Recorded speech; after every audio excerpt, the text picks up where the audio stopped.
Hello guys and welcome back to MS Tech Tutorials, and in today's video I'm going to be going over how to fix the purchase unidentified error for Call of Duty Black Ops 6.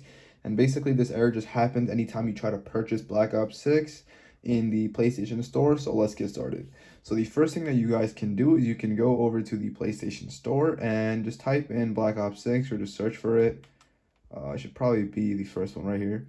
Now, what you want to do is you want to make sure that you're actually purchasing the right one. So go over to select version and make sure that it is the right version. But before that, click on the third one, or click on the three horizontal dots and click on Call of Duty Black Ops 6 Vault, because this will most likely break you to this is the Vault edition. Since I already have the the actual game, you'll also see just Black Ops 6 normally. You don't want to download any of these, so you don't want to click on 1, 2, or 3.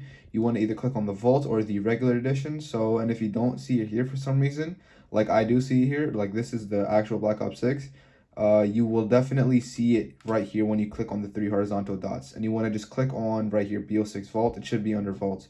And another method you guys can do is simply just restart your PlayStation. So you can do that by going over to power and then just restart PS5, and then yeah. Another thing you guys can do is restart your internet connection as well. Just restart your Wi-Fi router, unplug the power cord for about 30 seconds, and then plug it back in, and then to check to see if that fixes the issue. And once you do all of these methods, you guys should be good to go. And yeah, that is it. So thank you guys for watching. Make sure to give the video a thumbs up, subscribe to the channel, and have a great day.